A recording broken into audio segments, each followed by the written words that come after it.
mes durante 12 meses, obtenés un 209%. Estamos hablando aproximadamente un 10% mensual. A ese nivel se está elevando la tasa al 118%. Si yo lo miro, si yo digo, te lo pregunto en estos términos, si vos me decís, mis pesos van a tener un rendimiento del 10% mensual, decime que el INDEC mañana cuando dé la inflación de julio, si está entre el 6 y el 7%, ese plazo fijo me va a rendir 3 puntos más al menos. Y ahí vendrá la tarea del Ministerio de Economía de tratar de contener que lo que se determinó como devaluación del tipo de cambio oficial de hoy no se termine trasladando a los precios.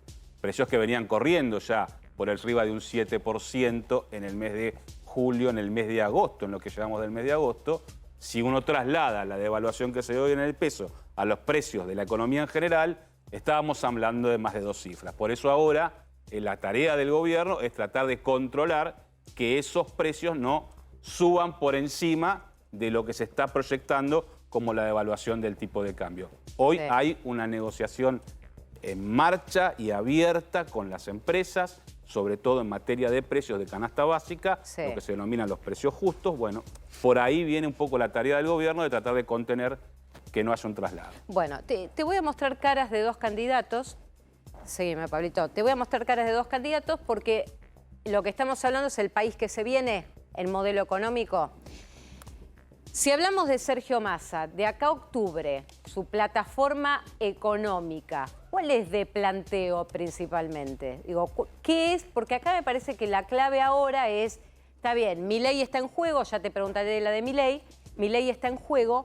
¿Cuál es la plataforma de Sergio Massa, sobre todo para captar el voto y decir, este es mi modelo económico que trabajo ahora, pero que también dará continuidad en el caso de que sea elegido presidente? Hay 3 puntas en las cuales está trabajando el Ministerio de Economía en función de los meses que quedan para el año y de lo que vendrá hacia adelante. Una es déficit cero, bajar el déficit fiscal de manera tal de que no requiera eso cubrirse con emisión, que es la que termina forzando una mayor suba de los precios. Bájame eso a tierra, déficit fiscal cero, dámelo en un ejemplo concreto. Esto es, reducir el nivel de gastos de tal manera que los ingresos que tenés se compensen con los gastos. Es decir, que no gastes más de lo que te ¿En algún sector, ingresas. por ejemplo, en donde menos tenga que pagar el Estado?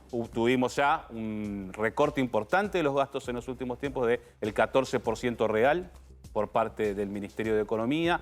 Lo que se tiene que generar ahora es probablemente una mayor quita de subsidios para que ese gasto baje aún más y a su vez generar mayor actividad económica para que ingresen más divisas. Una de las tareas, uno de los puntos claves con la definición de la devaluación del dólar de hoy es fortalecer el comercio exterior, porque es desde allí de donde se ingresan mayor cantidad de dólares, mayor cantidad de ingresos tienen las arcas del Decías gobierno. 3 puntos, abordábamos uno. ¿Cuáles son los otros? Bueno, precios es el otro, claramente. Con precios justos y contención de los principales exportaciones, alimentos. comercio exterior, la mira puesta en revertir lo que hoy es déficit comercial, llevarlo a superávit comercial, con la mira puesta en que el año próximo, por ejemplo, la balanza energética va a ser positiva porque la realización del gasoducto de Vaca Muerta permite evitar comprar. Porque Argentina no va a importar evitar importar gas. Y las obras que están previstas para adelante, el gasoducto Reversal del Norte y algunas otras más, y permitirán exportar la energía de Vaca Muerta de manera que ingresen mayor cantidad. Esto sea el oficialismo gobierno o no, le va a pasar al próximo gobierno. Exactamente. Esto de evitar esta es una obra que va a beneficiar a aquel que tenga que administrar en el 2024.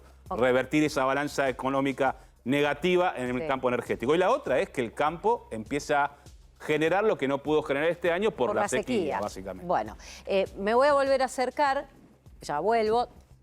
¿Cuáles son las propuestas de Milei? La propuesta básica de Milei, en la que ha basado su campaña, es la dolarización. Claramente, llevarla a la economía a que no tenga que necesitar de pesos, sino de dólares. Junto con eso hay una fuerte reducción también del gasto, mayor inclusive que la que pide el fondo, lo dijo, ¿no? Claramente. Nosotros estamos planteando un recorte del gasto de 15 puntos del producto, algo que, si me permitís, me resulta muy difícil de llevar a la práctica, muy difícil de creer. ¿Por qué? Porque hoy el gasto a nivel nacional es de 24 puntos. El resto del componente del gasto es gasto que hacen las provincias, gasto que hacen los municipios. Salvo que un Milei presidente convenza a los gobernadores y a los intendentes de que reduzcan su propio gasto, la reducción que tiene que hacerse a nivel nacional es tan grande que no se podría llevar a la práctica. ¿Querés que vayamos a un ejemplo concreto? Mauricio Macri, cuando también se lo pidió a los gobernadores, Le dijeron que no. le dijeron que no. Es más, los gobernadores le contestaron, en realidad le contestó la justicia, con medidas en las cuales Macri tuvo que pagar viejos juicios que las provincias mantenían con el gobierno y las tuvo que pagar de diferencia de dinero que no enviaban por coparticipación, o sea, y por caja de jubilaciones. O sea que evidentemente, si Macri en su mejor momento de gobierno, en sus primeros 2 años, tuvo la rebelión de los gobernadores, en este contexto de falta de recursos, ¿por qué un gobernador resignaría sus ingresos? Esa es la pregunta. Sobre todo gobernadores, tenés peronistas y también tenés del PRO. 4 que ganaron la elección y que van a asumir en diciembre. San Luis, San Juan, en Chubut y en Jujuy están siendo reelectos, y otras provincias que en Santa Cruz, ya vamos a hablar de Santa Cruz, deja de gobernar el kirchnerismo después de 30 años y asume un dirigente petrolero en la provincia. Digo, después vamos a analizar los votos con Edi, pero evidentemente estamos hablando de 2 espacios distintos. Ahora, y Edi, te sumo acá en esto. Sí. ¿El voto fue más emocional que racional este fin de semana? Bueno, tendríamos que concluir que sí, partiendo de la base de que aparece un candidato que cuando él no está se vota de una manera y cuando él está se vota de otra manera. O sea, donde no había candidato de Milei, Milei ganó en un salto, te diría, de cambio de perfil de votación de provincias como Jujuy, como Salta, donde se fue a otro polo en 2 meses, de mayo para acá. 3 meses vos te fuiste de un polo de la elección a otro polo de la elección, con la misma intensidad, casi con el 50% de los votos. En una elección donde lo urbano pegó, pero no tanto. Acá hubo una extensión nacional, o sea, está la consagración nacional de Milei como figura política es el dato. Ahora, a mí me parece que hay una cosa, o sea, es la primera vez que nosotros tenemos un ministro de Economía tan expuesto a los vaivenes electorales, porque ahora es el candidato. Claro. Ahora Massa es el candidato, ya no es precandidato, ya es el candidato. Y esta presión se va a vivir todos los días, Walter. O sea, el tema, o sea, todos los días se va a estar machacando desde la política, desde el otro lado.